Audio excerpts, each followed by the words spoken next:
પાદરા તાલુકાના રણુ સ્થિત તુલજા ભવાની મંદિર ખાતે આજરોજ વહેલી સવારથી જ માઈ ભક્તોનું ઘોડાપુર ઉમટ્યું હતું। વહેલી સવારથી જ માતાજીના દર્શન કરવા માટે ભક્તો ઉમટ્યા હતા, જ્યાં મંગળા આરતી સહિતના કાર્યક્રમો યોજવામાં આવ્યા હતા।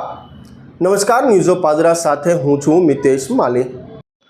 પાદરા તાલુકાના રણુ ગામે આવેલ સુપ્રસિદ્ધ તુલજા ભવાની મંદિર ખાતે સવારથી જ માઈ ભક્તોની ભારે ભીડ જોવા મળી હતી।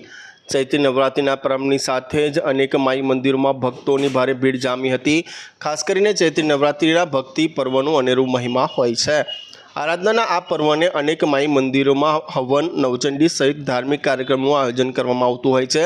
પાદરા તાલુકાના રણુ ગામે આવેલ તુલજા ભવાની માતાજીના મંદિર ખાતે નવરાત્રિ દરમિયાન માઈ ભક્તો મોટી સંખ્યામાં આવતા હોય છે। ખાસ કરીને અનેક શ્રદ્ધાળુઓ વહેલી સવારથી જ પગપાળા રણુ મંદિરે ખાતે આવતા હોય છે અને માતાજીના દર્શનનો લાવો લેતા હોય છે। રણુ ખાતે આજથી નવરાત્રિનો પ્રારંભ થવા પામ્યો છે અને વિવિધ ધાર્મિક કાર્યક્રમોનું પણ ભવ્ય આયોજન કરવામાં આવ્યું છે। મંદિર ખાતે આઠમના હવનનું આયોજન પણ કરવામાં આવ્યું હતું।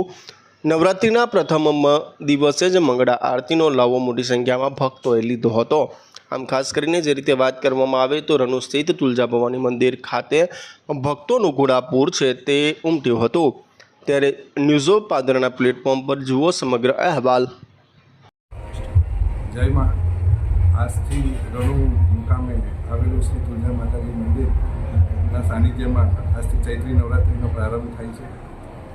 આજથી આ ચૈત્રી નવરાત્રિનો જે મહોત્સવ રણુ ગામમાં આવેલા મંદિરે ભક્તો પગપાળા તથા પોતાના વાહન લઈને દર્શને 9 દિવસ દરમિયાન નિયમિત આવતા હોય છે અને આવતા મંગળવારે 16 તારીખે માના સાનિધ્યમાં ચંડીયાગ ભક્તોના શ્રેયાર્થે અને વિશ્વ શાંતિ યોગે ઉજવાશે અને જેનો સમય સવારે 10થી લઈ અને બપોરના 4 વાગ્યા સુધી રહેશે।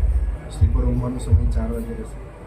આ જ રીતે આ નવરાત્રિ વર્ષો વર્ષથી ઉજવાતી આવી છે અને એમાં જે ભક્તોનો જે સ્નેહ ને પ્રેમ અને જે માની માટેની જે શ્રદ્ધા જે છે એ દિવસે દિવસે મારા હાજરીમાં જ મેં વધતા જોઈ છે અને એને હું નમન કરું છું। જય